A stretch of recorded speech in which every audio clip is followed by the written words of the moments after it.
E aí teríamos que, talvez, não sei, talvez a frase não seja muito feliz, mas tentar entender quais foram as estratégias políticas utilizadas por Obama para ser eleito, um não discurso de o negro presidente, mas que tenha conseguido alcançar um consenso dentro daquele espaço, ainda que todos sabiam que ele era um negro presidente. E um amigo meu escreveu assim: Obama se elege lá. Aqui, qual é a probabilidade de um negro se eleger presidente? Presidente, né? Já que a Marina é negra e é mulher. Né? Mas com este perfil de dizer que ela não reivindica muito a identidade, pelo menos alguns discursos que eu vi agora, ela fala de mulher pobre, mesma história de vida dela e tal, mas em alguns momentos ela reivindica a identidade negra dela. Mas não foi a opção, me parece, na campanha agora, mas eu ainda não sei detalhes dessa história. Né? Mas que seja um candidato negro que reivindique a sua identidade negra dentro desse espaço, com uma lista que a própria Gileia apontou de alguns candidatos que nós sabemos que tinham uma identidade negra e que, eventualmente, no seu programa enfatizava a necessidade de algumas políticas públicas para a população negra.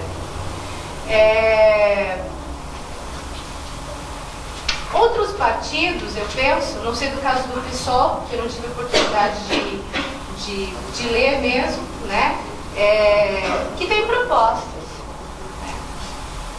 Como o PT, o PDT, né? O PDT que tem uma história de enfatizar a questão racial, que do ponto de vista da sua plataforma política é um dos partidos que, segundo um artigo que eu li, que melhor enfatiza a necessidade da diversidade étnico-racial dentro das suas candidaturas, mas do ponto de vista de ações reais, ainda nós vemos poucas. Então penso que há propostas, mas quais as ações reais?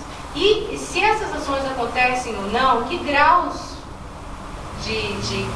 que graus de eficácia nós poderíamos perceber? O que é que está por trás de fato disso? E aí não tem outro nome que não seja racismo. Né? Então nós sabemos que tem lideranças negras, e normalmente são mulheres, que têm uma mobilização forte, né? Que são lideranças no sentido da palavra dentro das suas associações, mas que por uma estrutura machista acabam não tendo oportunidade, e por uma estrutura racista. Sejam homens negros ou sejam mulheres, mas os homens negros ainda numa situação de maior mobilidade. Em relação aos indicadores aqui, né, a gente vai abrir para conversa, não é? Em relação a alguns indicadores, eu vou estar mostrando aqui para vocês, mas acho que questões centrais para a gente pensar o Brasil e o lugar do negro, qual é o mérito que o negro tem para entrar na universidade.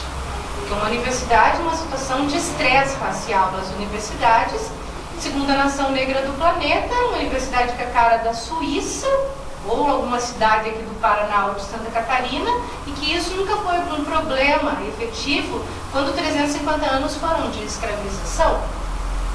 Né? E, ao mesmo tempo, nós vamos ter um sentimento do quê? De que como se isso fosse um processo de injustiça, e de fato, o que é que nós estamos falando? Mas por que essa população não tem mérito para entrar na universidade, para estar nos partidos políticos, para estar em outros espaços de poder? Eu acho que a questão fundamental é pensar o Brasil, a segunda nação negra do planeta, a questão do escravismo criminoso. Nós temos que falar de políticas de reparação e de compensação. A ideia de abolição tardia, que é pensar também os resquícios disso na nossa cultura. Né? A ideologia do branqueamento.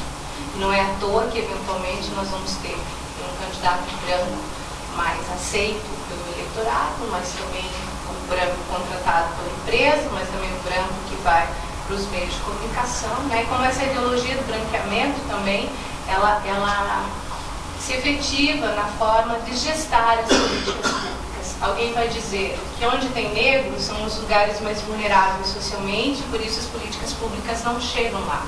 Quando os estudos vão demonstrar que onde há pobreza, as políticas públicas não chegam, ou não chegam com eficácia. Mas onde há negros, elas não chegam com eficácia 2 vezes mais.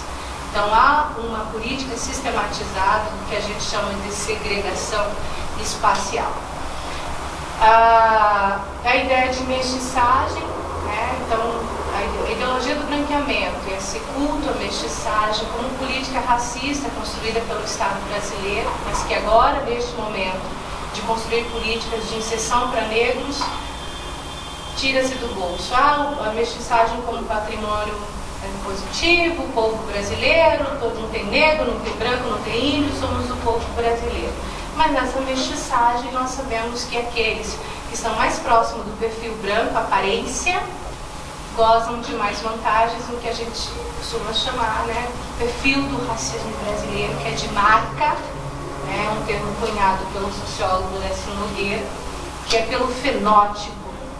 Então as pessoas vão ter mais mobilidades e vantagens em função do fenótipo. Quanto mais próximo do branco, mais vantagem, quanto mais próximo do perfil negroide, mais desvantagens.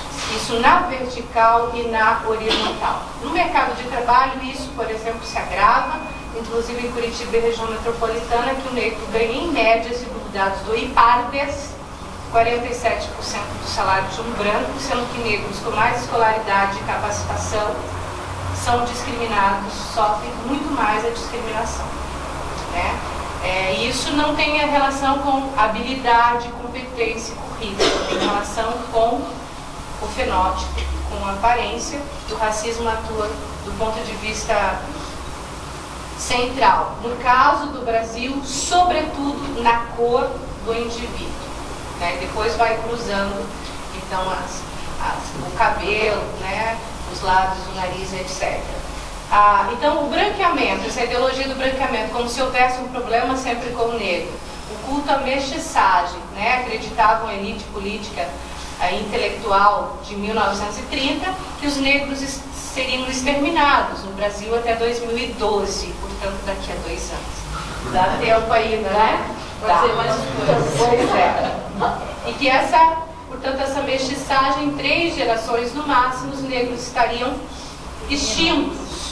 Isso é política racista de extermínio da população negra.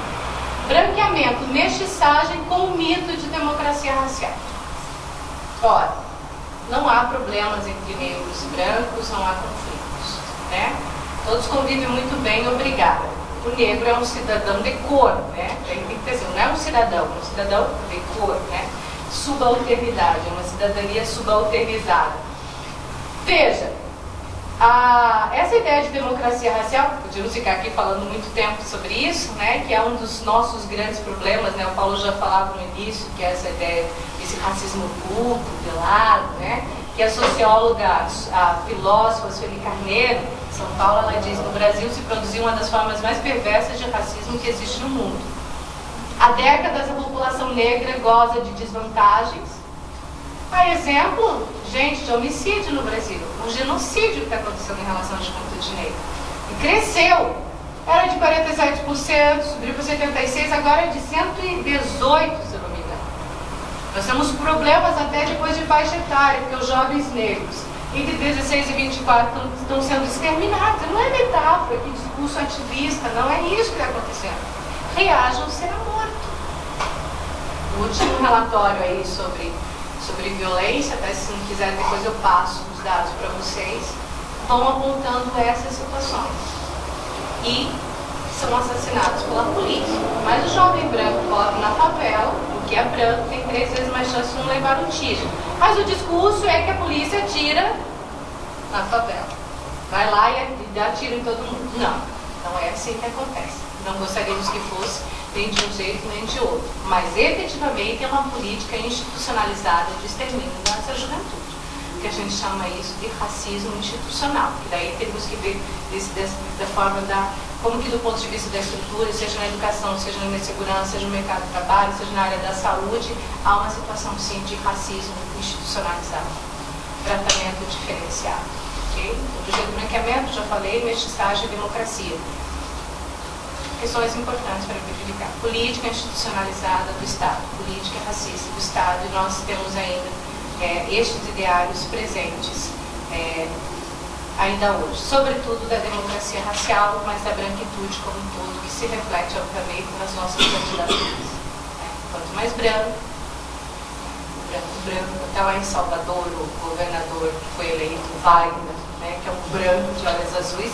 Olha só, eu tenho dados aqui do Nordeste, nada contra o Wagner, nem as gestões dele, apesar que a polícia dele mata mais do que do ACM, mata mais os negros, né? Mas que é bastante curioso você perceber que a cidade de Salvador, que é a mais negra da América Latina, não elege um prefeito negro, não consegue eleger. O que está por trás, efetivamente, deste comportamento, né? E tem a ver com as estruturas mesmo do racismo. Quem manda bem, né? Quem é melhor competente, e nós vamos ver que estão ligados à ideia de aparência, sobretudo.